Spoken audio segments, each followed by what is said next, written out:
Welcome back to Half the Battle. I'm your host, as always, Daniel Levy, your co-host, Shaq. We're going to be talking UFC Nashville, Stephen Wonderboy Thompson versus Anthony Showtime Pettis. And Shaq, it's going down this Saturday in the Music City, Nashville, Tennessee. The former number one contender, Stephen Wonderboy Thompson, is taking on the former lightweight champion, Anthony Showtime Pettis, at 170 pounds. Yeah, look, we'll be honest, it's not the best card, but as a fan, I'm going to sit back and enjoy the fights. Anytime Anthony Pettis win or lose, I'm going to watch him fight. Generally, there is showtime when he fights, win or lose, man. The Poirier fight, his last few fights have been super entertaining, man. So win or lose, I got to watch Anthony Pettis fight. And, Wonderboy, I can't necessarily say the same thing, but when he does have his finishes, man, they are very nice. But lately, it seems like he's been in a lot of tough fights lately. So no knock on that, but it's going to be interesting to see Anthony up a weight class, man.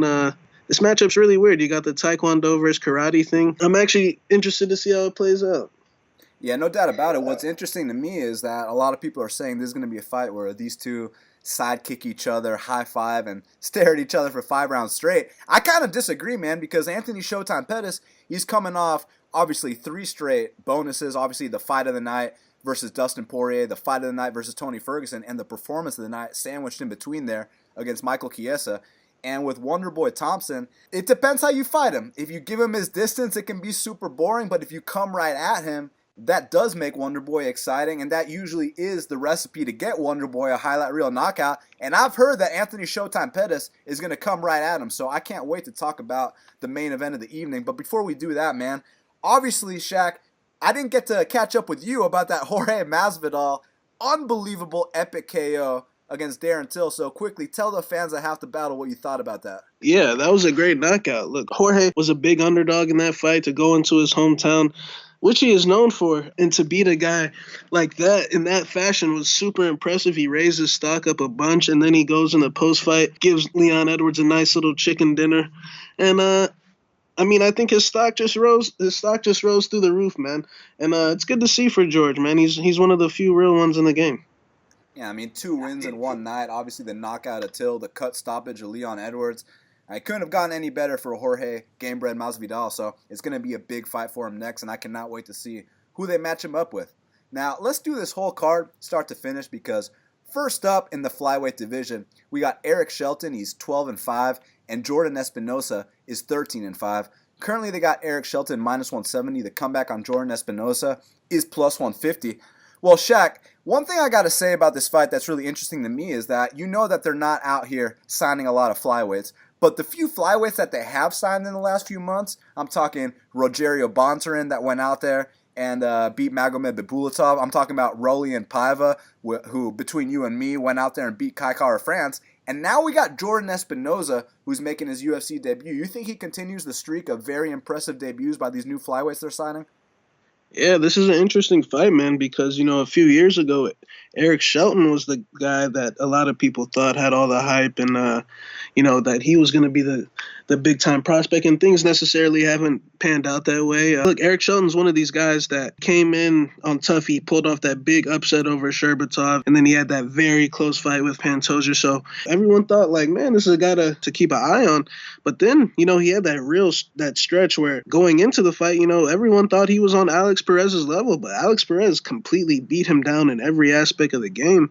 And then his fight with Jared Brooks, a guy who's got fights at strawweight, Eric just didn't pull the trigger, man. Eric chose to be flat-footed. He chose to throw one shot at a time, and he chose to get taken down. So, although he did rock Brooks, really, that was the only thing he really did in that fight. I think Eric, his last fight, showed a little bit of improvements in terms of just his sense of urgency, which is something he's lacked very much in the past in terms of winning these decisions. He's one of these guys who in the past I would say, oh, Shelton's going to cry when he loses a split, and that's exactly what happened in the past. But this time he actually won one. So, I think he is proven. He is training at ATT.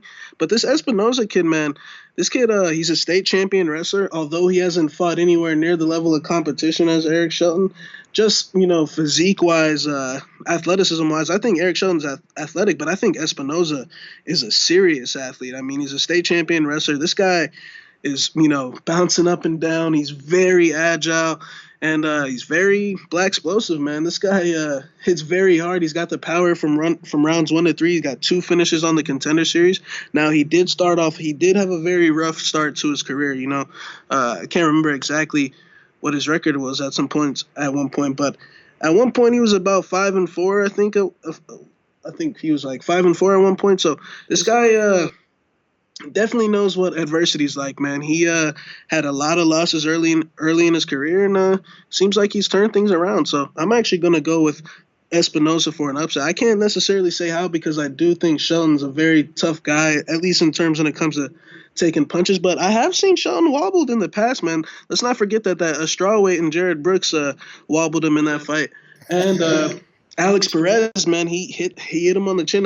Not saying that he got wobbled or anything, but he just didn't respond well. So I think Espinosa has scary type of power. So I'm not gonna say a knockout, but I just think Espinosa lands the harder shots throughout the 3 rounds. But I do think it'll be a competitive fight. Yeah, look, both these guys are very talented. The thing is that Eric Shelton seems to me like fringe top 15, but Espinosa is future top 10 in that division. So explosive from the beginning that bell rings all the way to the end. And the proof of that is you saw that 3rd round in his last fight against Riley Dutra. Finishes the fight, knocks him out with 2 seconds left. And I know there's all this criticism about Jordan Espinosa's cardio, and it's not his cardio that's the issue here. It's the fact that this guy is so goddamn explosive. Like, look, he's definitely out there running his miles, so don't think that he's ignoring his cardiovascular work inside the gym, because that's not the case at all. It's just kind of like with Yoel Romero. These guys are so explosive. When they do decide to commit to their strikes, they throw 100% power, 100% speed. So Jordan Espinosa, you got to look out. And for Eric Shelton, look, I like watching the kid fight, and he's definitely very talented, well-rounded as well, experienced inside the UFC's octagon. I know he's putting in work with my guy Juan Puerta, who, old school ATLian there. And shout out to Juan Puerta, because it's due to him that now Florida is removing their zero-tolerance ban for marijuana, because you guys remember the controversy that went down last week with Titan FC. Well, now because of that, they had to change some shit. They realized it was absolutely insane. But back to this fight. I think Eric Shelton shoots his takedowns from a mile out. I think that Eric Shelton is fast, but I think Jordan Espinosa is faster. I think he's more explosive. I think his power carries all 3 rounds. Man, I love his check left hook. I love his footwork. I like this kid, Jordan Espinosa, a lot, and I'm going to pick him here to win a unanimous decision. Now, next up in the bantamweight division, we got Chris Gutierrez. He's 12-3, and Ryan MacDonald is 10-0. Well, Shaq, Ryan MacDonald is making his UFC debut, and currently they got Chris Gutierrez minus 250. The comeback on Ryan MacDonald is plus 210. Not often you see a minus 250 price tag next to Chris Gutierrez. Interestingly enough, he actually opened a plus 125 underdog, so a lot of action has come in to move this from plus 125 to minus 250. So I got to ask you off the top, man, you think the line movement's warranted? Yeah, I mean, it seems like the consensus in the last week is that Ryan MacDonald's a complete fraud, and there's a very good chance that those statements are factual. I mean, his fights are definitely not impressive at all. I mean, the only thing I could say is he's tough. The only thing I could say is I've seen him in some really, really bad spots, and he came back and won every single time. So, necessarily skill-wise, striking, wrestling, it's nothing very impressive, but I will say he is very tough mentally. Now, Gutierrez, on the other hand, I think has him beat in the skill aspect of the game, but I think he lacks in the mental game. I mean, if you hear this guy talk, he sounds like a big thinker. And skill-wise, fast guy, he's agile, but I think that he's done improving. I think Ryan MacDonald, although what he has shown so far definitely is not impressive, but who knows, man? He's 25 years old. He's hungry. I mean, who knows if he shows up better, man? He got signed for a reason, man. So I think I do favor Gutierrez just slightly, but Gutierrez, man, he sounds like a big head case, man. And like I said, skill-wise, I know he's got the wins over Timur Valiev, and that fight was very controversial. When they rematched, it was a complete wipeout. And then the Ione Barcelos fight, no shame in losing to Ione, but he didn't really throw any punches. He just got taken down. At least he cut open Ione from bottom, if he wants to take anything from that. But I do favor Chris Gutierrez, but Ryan MacDonald, he might come back. He might look a little better, man. Who knows? Yeah, it's interesting because obviously Chris Gutierrez, he's fought way higher level competition. I mean, we're talking about wins over guys like Jimmy Flick and Ray Rodriguez, who are, standouts on the LFA regional scene. Also won that controversial split decision against Timur Valiev. And with Ryan MacDonald, obviously, you remember 2 fights ago, he's getting dropped by 7 and 9 guys. So, but the thing about my guy Ryan MacDonald is that you put him in that bad spot, he's not necessarily going to quit. He'll take that ass whooping and then he'll come back. So that's one thing that I respect about him a lot. Obviously, there's a big skill gap here. Chris Gutierrez is much better everywhere. And it seems like Chris Gutierrez really gravitates towards the Muay Thai. Very nice low kicks, the calf kicks, which is a very emerging weapon in MMA these days. I think that's something that Chris Gutierrez brings to the table, and I think he simply got him covered in the skill area. It's just about what happens in the mental, because, I mean, Shaq's not lying. We heard those interviews. I mean, the dude's definitely a head case. And I respect him. I mean, he's 12-3. He's got a great record. He's a really talented fighter, man. He said himself that in the Raoni Barcelos fight, he said he broke the moment he woke up that morning. So, I don't know what to say. Ryan MacDonald's got the confidence of an undefeated fighter, but at the end of the day, I will favor the skill and the experience of Chris Gutierrez to get him by here. Now, next up in the strawweight division, we got Randa Markos. She's 8-6-1, and Angela Hill is 8-5. Currently, they got Angela Hill -145. The comeback on Randa Markos is +125. Shaq, it's striker versus grappler. I gotta know, man, you leaning with the takedowns of Randa Markos or the Muay Thai of Angela Hill? Man, this is a 50-50 fight in my opinion. Both of these girls are, mostly cold these days, but they're just, this is 100% that typical female strawweight fight in that division where it's going to be a split decision most likely. I mean, it's honestly the first smoke break fight of the night. But, oh man, Markos, I'm actually going to go with Markos just because I actually think Markos might be in a position where her job's on the line just due to the fact that going into her last fight with Marina Rodriguez, in which she didn't lose, she didn't win, but she didn't lose. Sean Shelby told her if you didn't take the fight, we'll cut her. So, she's expendable. Not saying that Hill isn't, but I think that if she comes out here and, lays an egg or loses really bad, I think she could be getting a pink slip, man. So I think she's going to come out here and not necessarily fight with spirit or anything, but just think Hill will probably win the stand-up exchanges. And Randa's got a bad habit of shutting down after that first round. I don't know what it is. I mean, she's admitted to having a weak mental game as well.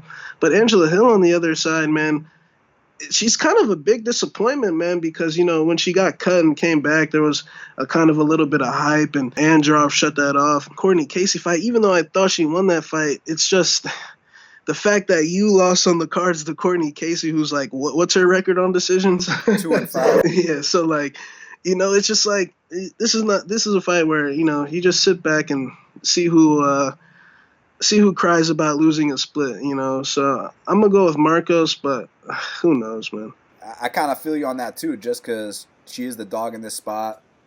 50-50 fight, +125 here. But at the same time, there's a striking gap, but there's a wrestling gap. So which one are you willing to side with? You want to side with the better striker, Angela Hill, or you hope that Randa Markos goes out there, scores takedowns at the end of rounds, and seals them off? Since her back is against the wall, I'm going to favor Randa Markos, but not confidently.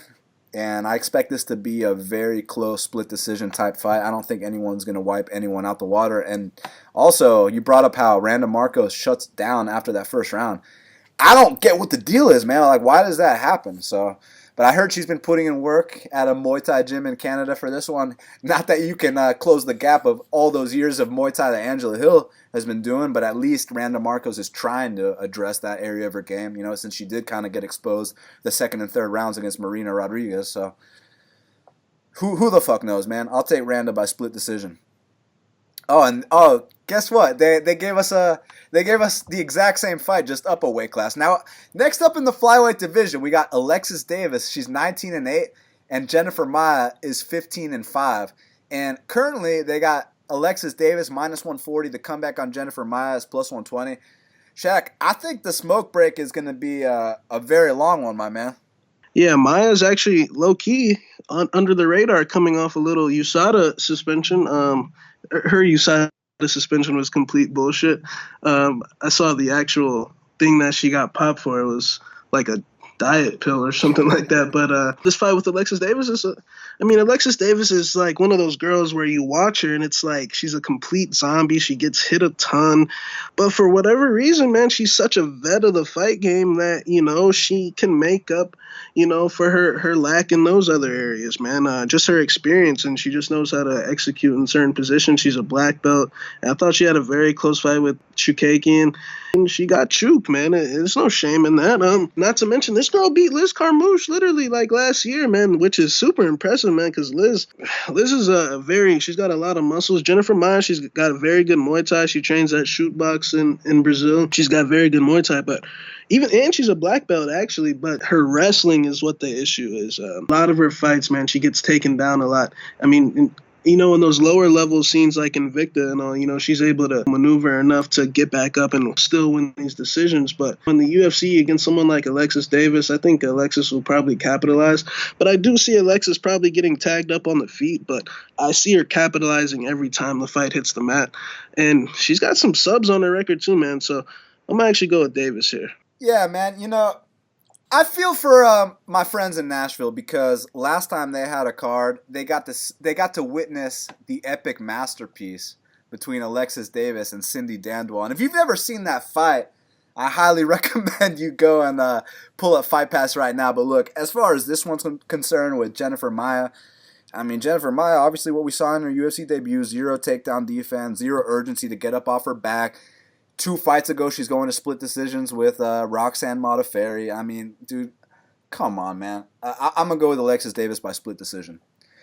Now, finally, we get a little violence in our lives because bantamweight division, Marlon Chito Vera, he's 14-5-1, and Frankie Saenz is 12-5. Currently, they got Marlon Chito Vera minus 160. The comeback on Frankie Saenz is plus 140. Shaq, these two were scheduled to fight a couple weeks back. Marlon got sick. Now he's actually returning to the place where he got his first UFC win, Nashville, Tennessee.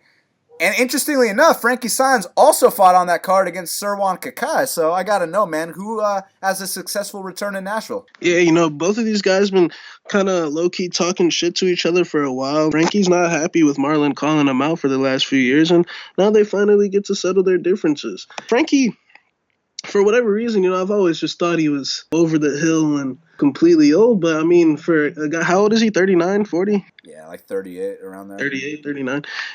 He fights with spirit, man. Frankie's tough, man. That Merab fight, a guy who's way younger than you. Look at Merab. That guy's a ball of energy. And the fact that he's in there grinding hard with him for them takedowns, kneeing him to the body. Frankie's got spirit in him, and he still fights with spirit. I think, his little rough stretch where he had those losses to Faber, there's no shame in that at the time. But then I think he came back too soon against Eddie Wineland, and he got starched. And then the fight with Augusto Tanquino Mendez. But, he seems like that Merab fight, I bet on Merab in that fight. So I was surprised that Frankie did that. So, Chito Vera, is one of these guys where, man, I really don't know what to say because I personally don't think he's really, I think he's rated as a top 25 bantamweight, but I think a lot of guys outside the top 25 could probably beat him. And, I say that as respectfully as I can because the guy does have some good wins on his record. He beat Brian Keller. He's got wins over Henry Briones. He's finished with Luigi Buren. Brad Pickett. So, he does have some good wins, but I just think, he has a tendency to sit back a little bit. But one thing he's good at is finishing fights, Everything else is kind of hit or miss. His wrestling is getting better. He's got those opportunistic subs, but that's the thing. He's an opportunistic guy. There's a very good chance he could be losing on the scorecards. It seems like a lot of his wins are the comeback type. Eventually, that runs out. We saw it with Black Beast the other day. I know Black Beast has been fighting with a torn ACL and LCL or whatever it is for the last 4 years. But eventually, those comeback wins do run out. Now, will they run out against Frankie Saenz? I don't know. Frankie has a clear path to victory, in my opinion, just with the activity if he moves forward and ties up his legs. Frustrates him and he uses D1 wrestling skills. But Chito Vera, man, he's just got a knack for coming back and just finding a little head kick or a little opportunistic sub. I think most likely that's going to happen here. I think Frankie's probably going to win the first round. I think towards the end of the second, you're going to start to see Frankie slow down a little bit. But I wouldn't be shocked if Frankie actually won this fight. I think they're honestly quite even just in terms of the skill level. I know Frankie's definitely old, so that's why I favor Chito Vera. He is the younger, fresher guy. It's going to be a good fight, but I think Chito will get his finish, but I wouldn't be shocked if it went the other way.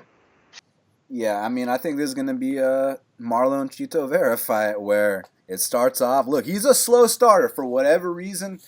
The guy doesn't get going often from the time the bell rings, and also he's not really known for going out there and winning rounds. He's not. If this fight hits the scorecards, chances are they're not going to score it for Marlon Chito Vera. But what he is really good at is when it's time to turn up, Marlon Chito Vera can turn up. When he's down, he knows how to press forward and land that offense, man. I mean, you remember that fight with John Lineker. Look, what was the betting line? Minus 700 John Lineker or some shit like that? I mean, the fact that two judges in Brazil scored the third round for Marlon Chito Vera shows that he really does have a knack for the comeback. Now, obviously, against John Lineker, you're not going to get that finish. But against these other guys that he's fighting, I mean, there's a reason that he's going out there finishing all these guys in the second and third round. And one thing that people need to understand about Marlon Chito Vera is that he got to the UFC on basically talent alone, not much skill, because he was out there in Ecuador training with cab drivers and with no fighters at all. So he was 2-2 training in Ecuador. He knocked out Henry Briones with the up kick, choked out Roman Salazar with the triangle, and then obviously lost the Davy Grant and the Markos Psycho Beltran fights. That was his stint with zero high-level training. And then ever since he moved to the United States, well, now he's 5-2. And the only two losses are to John Lineker and Douglas Silva de Andrade. So what he's been doing has been working for him. And with Frankie Saenz, I got a lot of respect for the guy. Obviously, I actually picked him to beat Faber back in the day.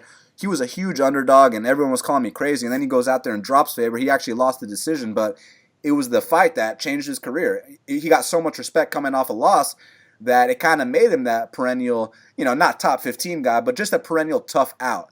And ever since then, it's only been, besides the Henry Briones fight, Frankie Saenz has been fighting in big fights. He fought Eddie Wineland, Faber. He's in there with real guys. Now against Marlon Chito Vera, obviously he's got the wrestling edge. He's D1. The guy's just a competitive athlete. He's a dog in there.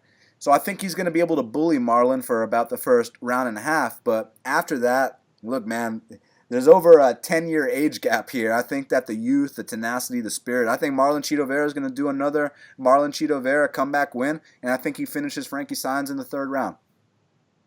Now, next up in the featherweight division, we got Bobby Moffett. He's 14-3, and Bryce Mitchell is 10-0. Currently, they got Bobby Moffett minus 165. The comeback on Bryce Mitchell is plus 145.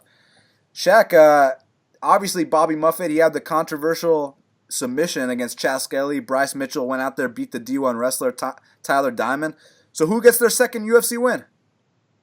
Yeah, Moffett looked good his last fight. To beat a guy on Chaz's level for his debut was very impressive. And Bryce Mitchell, man, he went out there and gets a D1 wrestler. And a lot of people thought he lost that fight. But I'll say one thing, man. The kid never stopped working the entire fight. Man, this is a good matchup because Moffett definitely has, even though he's only got about 7 more fights than Mitchell, he's definitely paid his dues out there on that local scene. He took a loss to Ione, he took a loss to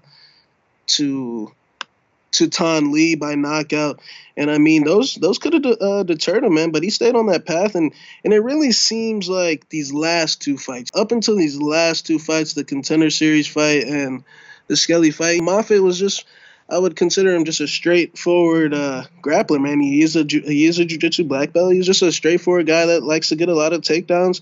He likes his dart stroke, and that just seemed like what his skills consisted of. But these last 2 fights, it seems like his stand-up has definitely improved.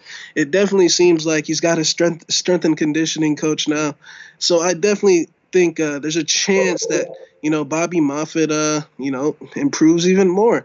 One thing about Mitchell is we haven't seen him in a long time, but Mitchell's one of those guys, man. He's from Arkansas, man. That alone will just tell you, man. His nickname's Thug Nasty. This kid is just a fighter. He's very green, but he has the heart and he has the will. I think Moffett probably definitely the better grappler. Mitchell, even though his stand-up's not the best, he's kind of like, in comparison to Chito, just opportunistic. Like, the second Moffett's lost in the past by, using a lot of energy with the takedowns, and then when he gets back up, he's real tired, and he's gotten tagged a lot in past fights, man. So Mitchell is that guy that will tee off on you if he senses that you're a little tired, man. And I feel like that's why he beat Diamond, man. It was just a nonstop effort. He was just showing that he wanted to win more. So, I know he's coming off a broken testicle, so I don't know how he's going to look here, but I do think we're going to see a better version. But I have to favor Moffett. I just think his experience is most likely going to be a big factor here. And just the fact that Mitchell did get taken down a bunch against Diamond. He also took down Diamond. But, his fight with Diamond, both those guys are still very green in their careers, man. They just come off that season of tough. So I think Moffett should win this year, but I got a lot of respect for Mitchell. Something interesting about Bobby Moffett is he actually has 6 wins via Darce choke, including his last 3 wins in a row. Now, I know the Chaz Skelly one was controversial. It looked like Chaz was about to get out. But that being said, on the record, it still says 3 straight wins by Darce choke. So obviously, that's his signature move, and there's going to be some grappling exchanges here. Look, Bryce Mitchell is a very tough guy. I mean, look, he's a country boy, country boy can fight. You know what sucks, man? That my boy stayed chopping in on this card. He's from Nashville, and they couldn't put him on the Tennessee card. So, but look, now we got Bryce Mitchell on there, and the kid's fun to watch. He's exciting. He hits hard. He's going to fight the whole 3 rounds. Unless he gets choked out with his Darce choke, and I think that might be what happens. So I'm going to go with Bobby Moffett to win this fight via his 4th Darce choke in a row. Now, next up in the flyweight division, we got Maycee Barber. She's 6-0, and JJ Aldrich is 7-2.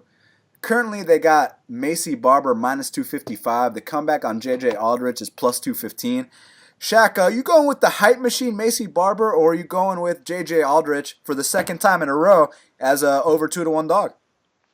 Yeah, it's a good fight. Maycee, she is moving up to 125. All her fights have been at 115, and J.J. as well. So, that's an interesting factor. Maycee, man, from what I heard, her diet has just been like, I've heard she was on 500-calorie diets, just eating, the bare minimum to make the 115. And I mean, from the sounds of it, man, it just sounded really bad. So I'm glad that she moved up a weight class. And, I'm tired of seeing these guys not realize their full potential, man. There's a lot of it. And I mean, look at Maheda Santos. I mean, the guy was losing to Spicely and David Branch. And now he's about to fight John Jones for the title, possibly. Or even Anthony Smith. Extreme weight cutting is a bad thing, man. So Maycee, I think is super. I think she might actually be worth this height, man. She's been training since she was 3 years old. One thing I like about Maycee is just her energy, man, when she's in there. I mean, when she's in there, it just seems like she wants to win the fight more. She's one of those max effort type of girls. I think JJ's probably the best girl she's fought, but Maycee's already said that she took out 2 girls from JJ and Rose's team before, so she said JJ's going to be number 3. I believe her, man. I think JJ Aldrich is a solid fighter. I don't know why she moved up to 125, unless they're just trying to set her up with Maycee, just because they got the Denver rivalry thing going on. I think JJ should have honestly stayed at 115. I think that JJ could sneak up on a lot of people at 115. She's got a nice straight left. She definitely knows how to strike. If you definitely don't know how to box, JJ will definitely style on you. But, this ain't Polyana Viana anymore, unfortunately. This is not Danielle Taylor anymore. I think just the energy of Barber, her effort, whether it's a close fight or whether it's a large fight, I just see Maycee Barber getting her hand raised. The only thing I could say about Maycee, in her game is that she kind of does lack the boxing on the in tight, and JJ does have the boxing on the in tight. But other than that, I think she's going to be fine here. I think she's going to use a lot of kicks, frustrate JJ, and just be more active and win a decision. So I got Maycee Barber. And not to mention, Maycee Barber's got some of the best ground and pound I've seen from 115-pound girls. I mean, what she did to that Cyphers, man, she left Cyphers in a pool of blood.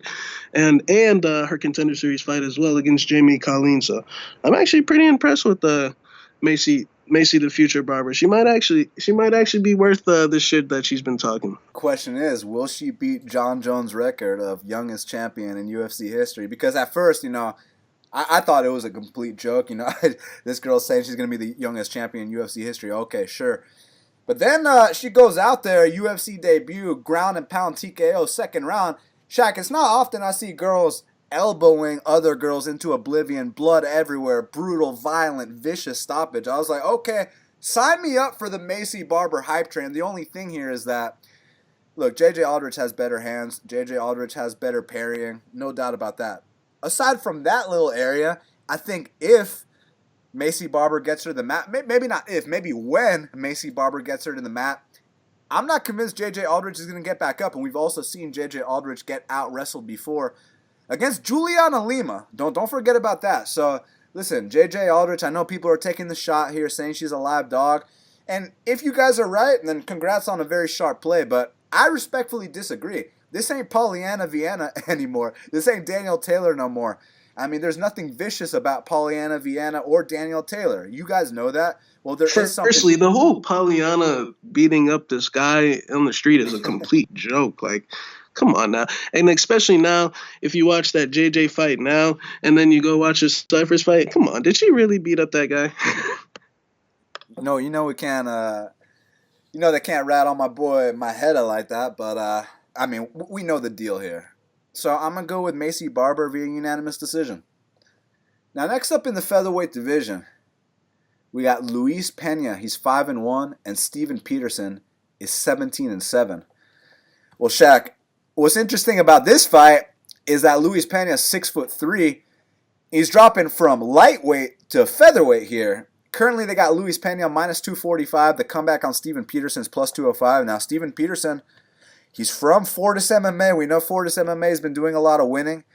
Luis Pena is from AKA. So AKA versus Fortis MMA. Which side are you going with? I think Luis Pena, it could be either one or two things, man. I think definitely off the show, he definitely had the most hype. The whole violent Bob Ross thing. We max bet him to beat that leg lock guy. What's his name? Richie Smolin. We max bet him to beat that leg lock guy. He didn't look the best, but, he did fight a leg lock guy. And then he goes in there against Trezano, who I actually have a lot of respect for, who's actually fighting Grant Dawson at featherweight. Trezano's a solid point fighter, man.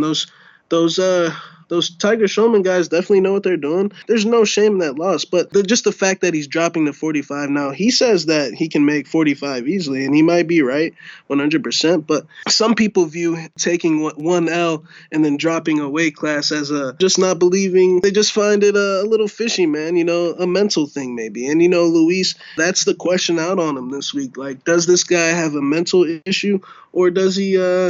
Or is he going to come out here and run over Steven Ocho Peterson? I think Pena actually does translate down the line to a good fighter, man. He's 6'3", especially if he can make the weight at 45. I mean, his hands aren't bad. I think that the only reason why he was shaking his head against Trezano was every time he got hit, people think that he was breaking, and it kind of was. But when you got a guy like Trezano who can make you look so off balance and so sloppy just with one little shot, and he's never experienced anything like that before, but I don't think he necessarily quit in that fight. I just think Trezano was the better man. So Ocho Peterson, on the other hand, is one of those pretty much typical veterans of the game that pay their dues on the local scene, but he's a junkyard dog. He's one of those guys that in every fight his face is covered in blood. He's got a great chin. A lot of people are saying he's got more heart than Lewis, and that might be true. I mean, Peterson has to win fights on heart because skill-wise, he's not very impressive, man. He has to win on breaking people. That's how he gets wins. It has to be because he broke another man, not because he outboxed someone for 3 rounds, or he's got to take his opponent's best shots first, and then he has to come back and break them. And he's done a fairly good job of that, man. I've been watching the guy on Legacy for a while, so he's definitely a tough guy. But one thing about Peterson, man, he's a zombie. He is there to get hit all night. He will be there to be tagged up all night. It's just a matter of, can Luis keep his composure if something goes wrong in there? Because one thing about Peterson is the guy's a zombie and he's not going to quit for anything. That's definitely one thing. So a lot of people might be right when they say Peterson's got more heart. But I think if Pena just keeps his mental right, I think he will win a decision here. I just think Peterson gets hit too much. But I will say, man, if Luis starts shaking his head or just showing signs, Peterson will come after him. And it's going to be a good fight. And Peterson does have the necessary takedown defense to compete at this level. It's just the fact that his face is covered in blood. He cuts very easily. Not necessarily saying that Luis is capable of cutting him up, but Luis is a wrestler, man, and he kind of puts everything into those takedowns. And the one time he couldn't get it, things didn't work out. So, and like I said, I do think Peterson has the necessary takedown defense. So I think it's going to be a good fight. I think it's going to play out a little closer than what it's lined. But I think Pena will probably just win a decision just because you got one guy covered in blood. And although Peterson will probably end up breaking him towards the end of the fight, I think that he'll probably build up a big enough lead up in the first round and a half to not necessarily coast, but just eke out a decision here. Yeah, I feel where you're coming from, man. The thing with Steven Peterson, if you bet on him, on one hand, he's going to fight for your money in the sense that he's going to go forward and try his best. But on the other hand, he's also going to be eating a bunch of shots, and it's going to be like, oh my God, Steven. So it's one of those things where it's like, can he break Luis Pena? Because that's what it comes down to in my eyes. And do not expect this to be like the Mike Trizano fight, because Mike Trizano would absolutely go in there and win a decision against Steven Peterson too. And it wouldn't be a split, by the way. It'd be unanimous. So don't put any stock into that. That's what Trizano does. He's a point fighter. Steven Peterson is the farthest thing from a point fighter. He's a junkyard dog. Junkyard dogs get bloody. They get ugly. They go in there, give one, take one. The issue here is that the guy is so damn slow, so he is going to be getting picked apart from the outside. And he is going to be eating knees. He is going to be eating straight punches. I mean, Bob Ross is going to style on him at times. It's just when Luis needs to take that break, when he needs to, catch his breath a little bit. Steven Peterson's still going to be in his face. That's what's going to be interesting about this fight. It's a very drastic stylistic difference. And yeah, I think Luis Pena is overhyped 100%. And, I might even go on record and say that he might need a couple fights on the regional scene before he competes in the UFC. But that being said, I think he's got a favorable matchup here because I like Steven Peterson. He's tough as hell, comes from a great gym. I love his heart, but man, he's a walking punching bag, and it's tough to fight a much taller opponent when you rely on your ability to take punches and keep going forward. So unless he completely breaks him and shuts him down, I see Luis Pena winning a decision here. And next up in the flyweight division, we got Jussier Formiga. He's 22-5, and Deiveson Figueiredo Alcantara is 15-0. So I gotta know, man. You think my boy Dice Duguera is gonna make it 16 wins in a row, or do you think it's first L time? Yeah, man, I got a lot of respect for Formiga, even though his last fight wasn't the most fan entertaining, but man, you know how to beat a Sergio Pettis, bro. I mean, no shame in that at all. Go take him down and you win automatically. So, I think Formiga is definitely getting better at ATT. And Dice Duguera, I mean, what can I say about that guy? I mean, he left John Moraga in a pool of blood down there in Lincoln, Nebraska. And that was very impressive, man, because John Moraga is one of those guys. I mean, you saw what he did to Bubalatov, or even in his losses, man. So they're always close decisions, for the most part, except, a couple in there. But the fact that he beat him that way, man, he took Moraga's best left hook. He ate it. And Dice Duguera, Deiveson Figueiredo, he's been getting better, man. He's coming to the States these days to train at Alpha Male. He did the last part of his camp at Alpha Male again for this fight. And, how I see this fight playing out basically is, I think Deiveson Figueiredo knows Formiga's game plan. Formiga's not a very active striker. He just chills, and he's very opportunistic with his backpacking. He does have solid Muay Thai, but it's very inactive. I think Formiga only lands he lands less than 2 strikes a minute. He just picks his shots, jab, straight right. When I can get my backpack on, I'll get my backpack on. I don't think that's going to work out here. I think he might backpack him for a little bit, but I think at some point, we already saw what happened when Brooks tried that strategy, and Brooks still lost, and I think he's come such a long way since then. So I see Formiga coming out real hard early, but I see at some point, I see Dice Duguera stalking him and hunting him down. And I think the God of War will finish Jussier Formiga either with a body shot or a knee, an elbow. I mean, this guy's vicious. I think Dice Duguera will remain undefeated on Saturday night.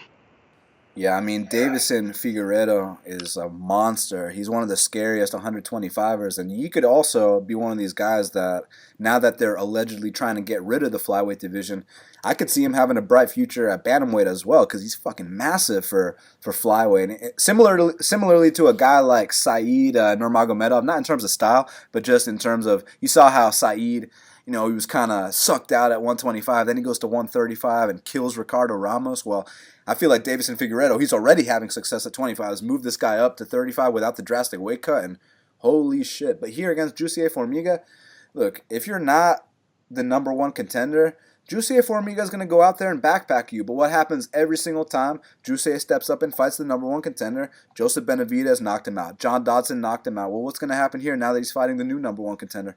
He's probably going to get knocked out again. Don't forget about my boy Ray Borg. Oh, yeah, Ray Borg beat him in Brazil.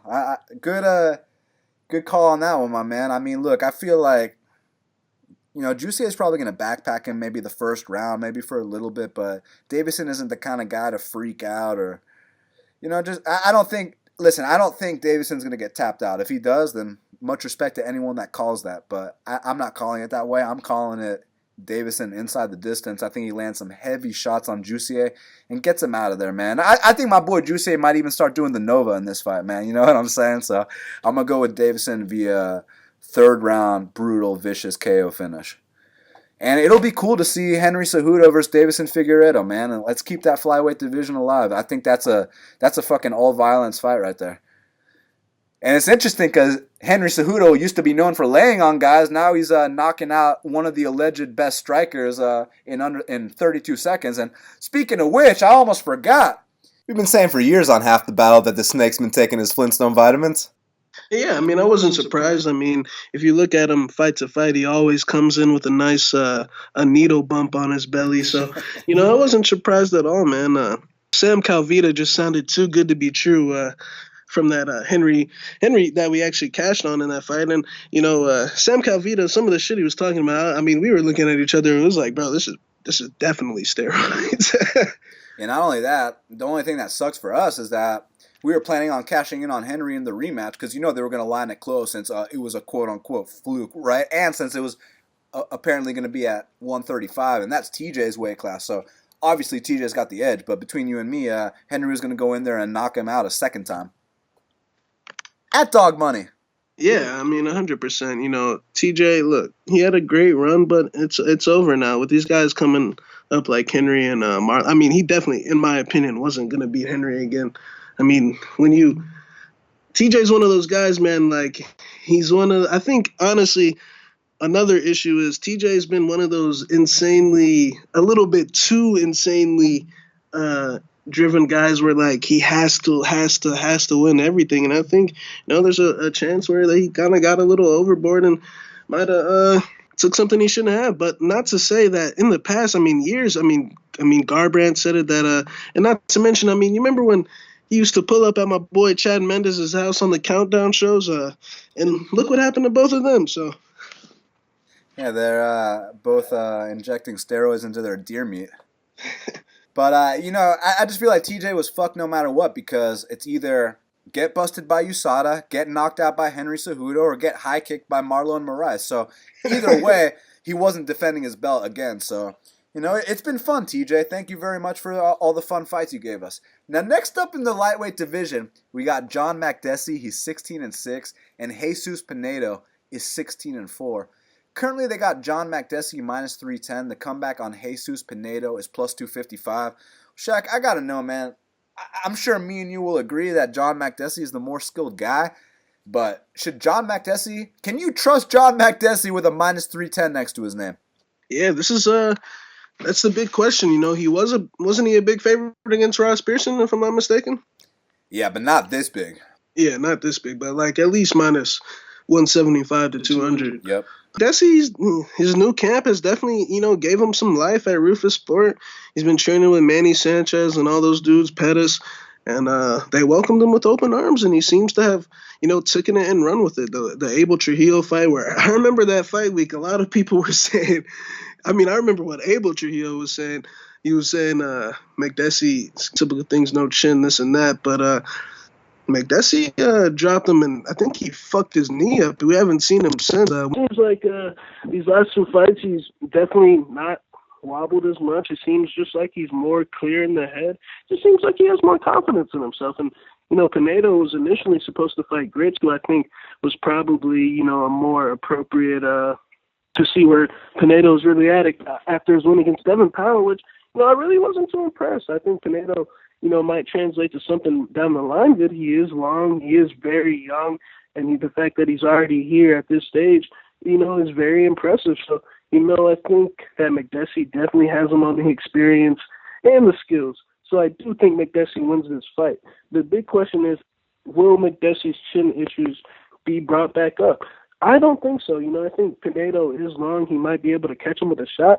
But I think that, Pinedo's still a little green in the execution part on, 100% finishing him if he does get that shot. He might make a mistake and get sidekicked to the floor, or who knows out there, man. But I do think it could be lined a little closer just because 2 fights isn't enough to necessarily say, but Makdessi definitely has him beat in experience by a landslide. One thing I'll say about Jesus Pinedo here is that obviously you saw with these Peruvian fighters, they're making big improvements every single time you see them fight, because obviously Enrique Barzola, he's waving the flag there. But you remember a guy, Claudio Puelles, and in his UFC debut against Martin Bravo, I mean, you're like, oh man, cut this guy right away. But then his last fight against Felipe Silva, I know he was losing the entire fight until he won, but I still saw a lot of improvements, and not to mention, he went out there and finished the guy in the 3rd round. So I expect a better Jesus Pinedo in this spot, and also Jesus Pinedo is a guy that's won 12 of his last 13 fights. With John Makdessi, look, he's got the skill advantage here, he's got the experience edge, but man, he's much smaller than Jesus Pinedo. This is a 6-foot tall man versus a 5'8" man, and that 5'8" man has gone on record and said that, man, I'm too small for 55, but I'm too big for 45. And I mean, the last 2 guys he beat are, 2 guys that are on retirement's doorstep. With Abel Trujillo, the reason Abel looked so bad in that fight was when Abel got dropped, his ankle twisted behind his leg, man. I mean, it was a scary sight. So it was credit to him that he actually survived that fight. And with Ross Pearson, I mean, do I really have to say anything about that? Much respect to Ross, but we know that Ross is towards the end of his career, man. It is what it is. Jesus Pinedo's the fucking opposite of towards the end of his career. I mean, the kid's 22 years old, so he's going to come out here with that spirit, with that heart, and I think that, man, I think it's going to be interesting. Look, if this was a pick'em fight, I would go with Makdessi, but when you're talking minus 310 to plus 255, listen, the values with Pinedo here, do not lay minus 310 on John Makdessi. Look, if you got it minus 175, minus 225, okay, I understand, but minus 310, let's relax. Fuck it, I'm going to go with Jesus Pinedo for the upset here. Co-main event of the evening in the heavyweight division, we got Curtis Razor Blaydes, he's 10-2, and Justin Big Pretty Willis is 8-1. Well, Shaq, it's striker versus grappler, and the big question we have here is what's going to happen when Curtis Blaydes shoots? Because we know Justin Willis, obviously, he trains at AKA with Daniel Cormier and with Cain Velasquez, 2 higher caliber wrestlers than Curtis Blaydes. But that being said, we haven't actually seen Justin Willis have to stuff a takedown inside the octagon. So it's kind of a question mark. What's your stance on this? I think Blaydes, it was unfortunate as last fight. He got starched. He really didn't get a chance to fight, but that's what happens sometimes when you fight Francis. So, there's no shame in that. Willis is definitely a big step up in competition, even though he did fight Mark in his last fight. Willis just seems like, even though he's one of those very big belly type of heavyweights, he just seems like he's very underrated, underrated athleticism, man. I think he's a former football player. Actually remember the guy, I don't if y'all remember that show on Nuvo, I think it was Fight Factory that with AKA. He was actually on there. This was before he was making his pro debut. So to see him to come all this way is definitely impressive. I think Blaydes is still top 5, 6. But the thing with Blaydes is, man, I always thought that his stand-up would improve better than what it realistically has. I feel like his stand-up, I feel like he's still just not, kind of reminds me of like Phil Davis in a sense. Just, yeah, he can land strikes, but... So you're saying he'll never have striking? Yeah, pretty much, man. I just think he'll never either be confident in it or just, I don't know what it is. Just thought his stand-up would improve more than what it has. It's definitely a step up in Willis. He hasn't fought anyone with a blast double of Curtis. Curtis really doesn't have a blast double. I'd kind of consider it a tackle. To tackle a big, heavy guy like that, man, it's factual that the guy's been training with Cain Velasquez in D.C. all the way since he was from making his pro debut all the way up till now. And I mean, he should know how to stuff, but it's yet to be seen. So it would kind of just be taking a guess. But if Willis keeps this fight on the feet, he will win. He has the far superior boxing combinations. His timing is way better than Blaydes. His 1-2s are way better. And he's just way better. He's just a way better striker. So this is a striker versus grappler fight. I don't know for facts if he can stuff the takedowns. His fight with Mark Hunt, even though it was a 29-28 decision, that's the type of fight, that's the type of game he likes to play. He likes to play that in the pocket, slip and rip type of game and, win on points sometimes. But against guys that, just aren't up to his level, unlike guys like Mark Hunt who are K1 strikers, he might knock them out like we saw against Alan Crowder. I know he didn't knock out Chase Sherman. That's pretty funny. But makes you take Willis in an upset. I got a feeling that he is going to stuff the takedown and make Curtis pay. I mean, that's what it comes down to in my eyes, man. It's just about determining can Justin Willis keep this fight standing, because he is a very talented striker. You saw him go all the way to Australia and beat Mark Hunt, not by wrestling him like all these other guys do, but by outstriking him for 2 of the 3 rounds. And it was very smart, too. He outpointed Mark Hunt on the feet, avoided all the power shots. It was a very impressive job by Justin Willis. And also, you've seen him go out there, knock guys out in the first round. Obviously, the Chase Sherman performance, you could either straight up say that, hey, he gassed out in round 3 versus Chase Sherman, or you can say maybe he got a little cocky because maybe he didn't take that fight as seriously because it was Chase Sherman. I know he's taking this fight a lot more seriously. So it comes about determining if he can get back up or not. I really have no idea, so I guess I'm going to side with Vegas on this one and say Curtis Blaydes gets a ground and pound TKO. But who knows? Maybe Justin Willis, maybe all the work he's been putting in with Cain and DC pays off here. I cannot wait to find out. Main event of the evening, Stephen Wonderboy Thompson. He's minus 370. The comeback on Anthony Showtime Pettis is plus 310. Stephen Wonderboy Thompson is 14-3. Anthony Showtime Pettis is 21-8. Shaq, you got the former lightweight champion moving up to welterweight to take on the former number 1 contender. Both these guys are strikers, so my question is not who wins. My question is who shoots for the first takedown. It's a good man. Wonderboy's been shooting takedowns lately. He shot on Jake Ellenberger. he got a takedown against Ellenberger. I think he shot on George too.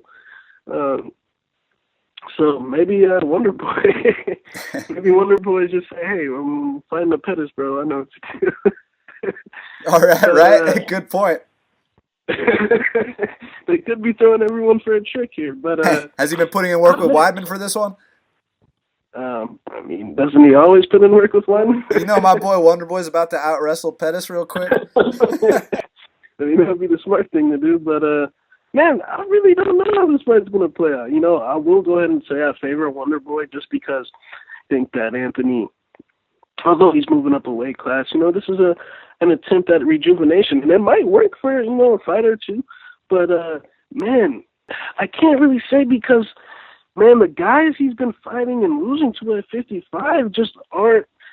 It's no shame, man. Like, there's no shame in getting your ass beat by Tony Ferguson like that. Like, that's what Tony does. Like, there's no shame in Dustin doing that to you. There's no shame in that. Or Max Holloway. Like those guys are the top of the world in the toughest division. So like, I can't necessarily say that Anthony is a bad fighter because he's not. He's just losing to the big. He's lost them 1, 2, 3, 4, 5, and so on and so on. So Wonderboy is one of those guys up a different weight class. So we'll see. Generally, these guys moving up tend to rejuvenate themselves for a fight or two. But I think as long as Wonderboy just plays it smart, there is a chance this goes all 5 rounds. But Anthony's had a tendency in the past when. I don't want to say that he's a mental midget or anything because I still do think that he got beat down in those fights, except Eddie Alvarez. I think he just got beat down in those fights. Like, I don't think it was necessarily a hard thing. I know he missed weight before Max. He definitely he definitely tapped against Dustin. Man, I mean, this is what it is, bro. This is what it is. So back in the day, he would take that ass whooping the entire time and either finish you with a sub or like the RDA fight, look, took that 5-round ass whooping like a man. But ever since then, what happens now is if you get him to that damaged state, like Max did, like Dustin did, like Tony did, he's at the point now in his career where he'll be like, okay, I'm just going to live to fight another day. So I think that's where he's at. Yeah, basically that. Anthony's got a lot of things going for himself outside the cage, so like you said, if trouble presents itself. But the thing is, does Wonderboy present that? Necessarily Dustin, Max, Tony type of beatdowns where they're really looking to bloody someone up and get in their face? Probably not, because the one time Chiesa fought a non-top 5, 6, 7 guy, I mean, he fucking smoked Michael Chiesa. I know Chiesa had a broken foot, but hey, it is what it is. He signed the dotted line, so he got smoked. So it shows that he kind of will beat those lesser guys. But, man, I don't know if Wonderboy is necessarily capable of inflicting that type of beating, that long-durated type of beating. But Anthony makes a mistake. He could definitely get countered and knocked out. But Anthony's got a good chin. He's not like he's getting flash knocked out. I mean, you got to beat him down. Like, he ain't the one flash get knocked out type of guy. So we've always questioned Wonderboy's chin in the past. His chin actually is pretty good. I mean, Woodley hit him with his best shots. He didn't get knocked out against Till. But I definitely think that we've seen the best Wonderboy. You know, I don't think we're going to see the old guy, man. How old is he now? Like 35? Yeah, he's getting up there. Like we've seen lately, man, he has been in tough fights. So he's actually 36. 36. He's definitely been in some tough fights, and he's been playing this very cautious, don't make a mistake type. Don't make a mistake, and so it's going to be interesting to see Anthony. I mean, what's Anthony got to lose? He's got absolutely nothing to lose. Like, this is just you know, Steven. Like, there's a very good chance when they get in there that it turns into one of those fights where, you know, Steven feels like, oh shit, I cannot lose to this guy, and he might make a mistake, man. But I gotta go with Steven. You know, I got a lot of respect for Anthony, but I just can't pick him here, man. I think we're hearing the same things when he loses. I broke my rib. I broke my hand. Like I said, I don't know if Steven's necessarily capable of beating him down like that, but these things tend to repeat themselves a lot, man. So I got to go with Steven. One thing I will say about Pettis is when I went to see him fight against Edson Barboza at UFC 197, that was 155 pounds, man, it looked like he was really struggling from that weight cut. So he definitely has to be feeling way better going up to 170. And you've seen with these guys that move up in weight, a lot of them are performing better. The only thing is that I've never thought Anthony Pettis had the frame for 170 pounds. So he's actually going to look like a bloated lightweight out there. And with Stephen Wonderboy Thompson, he's actually one of, maybe not the biggest welterweight, but he sure as hell cannot make 155. I will tell you that right now. And, you know, he might not be known for his devastating power his last few fights because, you know, you do have to kind of play it safe with Woodley in terms of that style. Like, unless you're a grinder like Kamaru, but the way that Wonderboy likes to fight, which is keep it on the feet, you got to watch out for Woodley's power. So I understand why that was cautious. And with Till, listen, man, Till went out there and dropped him in the 5th round. So, but Till's also a very big man. Anthony Pettis is a lightweight, so Steven might have a lot more confidence here. You know, on Steven's best day, he went out there and knocked out Robert Whittaker. He's knocked out a lot of guys, Johnny Hendricks, Jake Ellenberger. And as far as you saying that we've thought Wonderboy is chinny, I mean, we're right, bro. I mean, Matt Brown dropped him. Well, look, Matt Brown's on the all-time KOs list. He hits like a truck. Jake Ellenberger dropped him, who also hits like a truck. And Darren Till dropped him, who also hits like a truck. T. Wood, who also. So, I mean, all these guys that are dropping him all really hit hard. But he has been dropped over 4 times inside the octagon. You cannot sit here and say that that didn't happen. It did happen. Now, one thing I know about Anthony Pettis is that he's going to come out and try to fight Wonderboy in this fight. Like, there's not going to be... They're not going to try to trade sidekicks and high five and, you know, smile and wave and any bullshit. They're going to come out. Anthony's going to try to do like the Matt Brown fight. So what I think is going to happen, man, is I think Anthony's going to go balls to the wall for about 2 rounds, and I think by the 3rd round he's going to start eating a lot of shots. The straight punches are going to be weapons. The spin kicks. I actually see Wonderboy getting him out of there by that 3rd or 4th round, man. I feel like the size advantage will be a difference here. And I know I said that about the Till and Masvidal fight, and I was wrong about that one. I did say that Jorge was the more skilled fighter, but I thought that Darren Till's shots would be more impactful. Turns out that wasn't the case. The thing is, I don't think that Anthony is the more skilled fighter. So I think that actually Steven's got the better hands here. It's just Anthony's got really good kicks, and so does Steven. They both got great kicks. Steven's got better hands.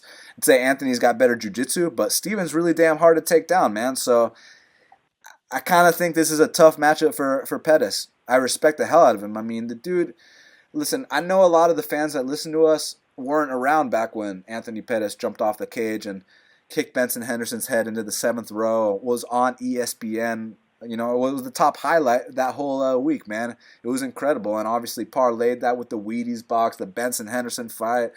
So the second Benson Henderson fight, right, when he tapped him out for the UFC title. He's beat Benson Henderson twice for a world title, Shaq. So Anthony Pettis, I mean, the dude's a badass just for what he accomplished back in the day. And I know lately he hasn't been getting the results he wants. And, I mean, he's been fighting the best guys on planet Earth. It is what it is, man. Now he's fighting another top 5 guy up a weight class. I wish him the best, but I have to go with Steven here. Hey, guys, Dan here. No Big Marley Minute this week, but I wanted to let you guys know that Big Marley's bets are available at bestfightpicks.com. This week, he's got a 7-unit play. Last week, coming off the 10-unit win.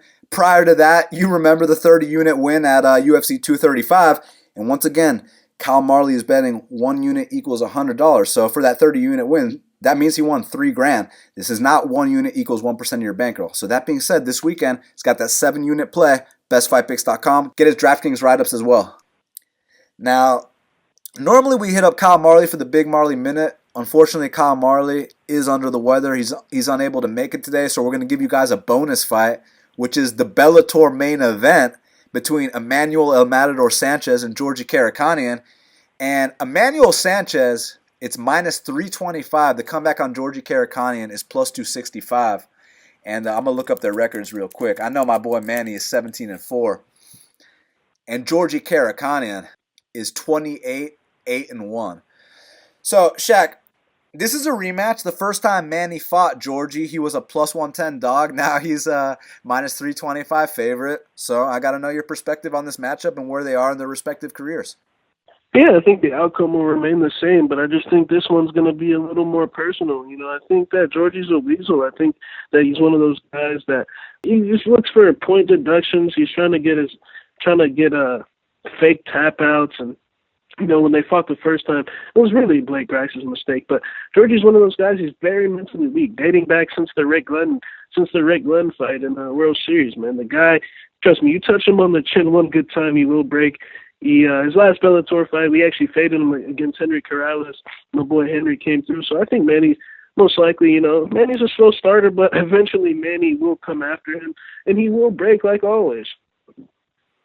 Yeah, if you don't know what Shaq is talking about with those tactics that Georgie Karakhanyan does, just go back and watch his last fight at ACB, the last 10 seconds of the first round. So he tries to get a guillotine.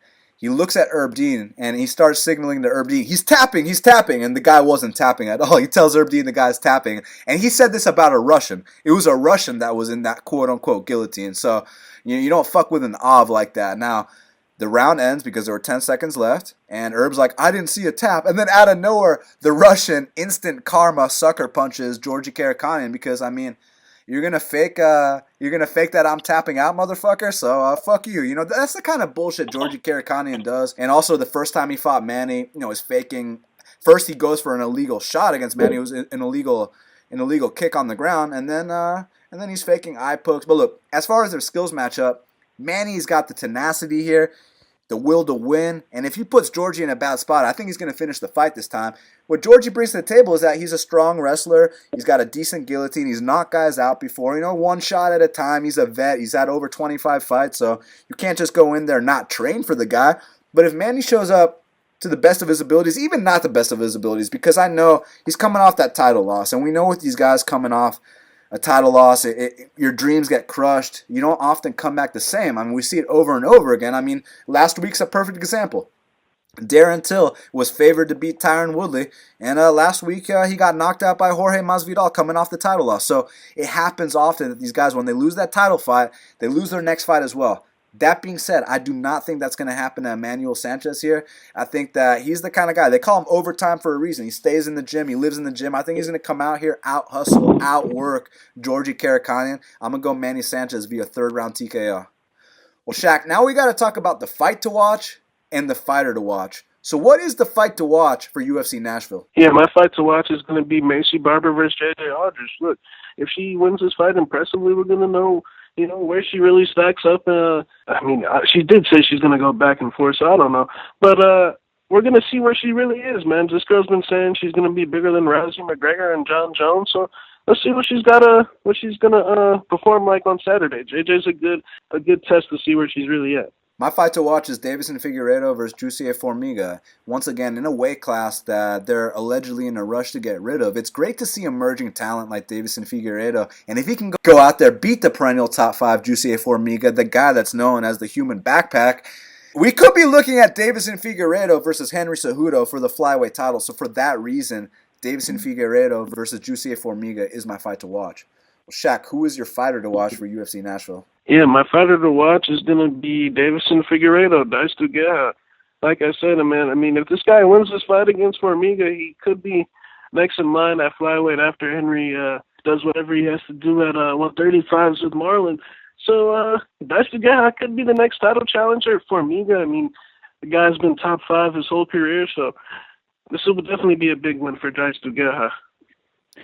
My fighter to watch is Jesus Pinedo. Look, this is a kid that's won 12 of his last 13 fights. And when you're 22 years old and they give you a call that, hey, you get to fight John Makdessi, a guy who's had over 10 UFC fights. He goes out here and gets a win over him. All of a sudden, he's entered that top 50 discussion because I know right now he's in the top 200, right? So go from top 200 to top 50. That's what a win over John Makdessi does. And I know it's a little bit of a letdown spot because Makdessi, I know he used to train with Nasrat Haqparast. I know that he was excited for that fight. Who the fuck is Jesus Pinedo, right? So for that reason, Jesus Pinedo is my fighter to watch. Well, Shaq, it's going down this Saturday. UFC Nashville, Wonderboy versus Pettis. They can follow you at MMA Genius 05. They can follow me at Best Fight Picks. They can get our plays at bestfightpicks.com. Subscribe to Half the Battle on iTunes, SoundCloud, YouTube, Stitcher, and Spotify. Shaq and I will be back next week for a very exciting UFC Philly card because I'm telling you right now, man, that UFC Philly card is fucking stacked, and I love the spots on it as well. And until the next time, let's cash these bets.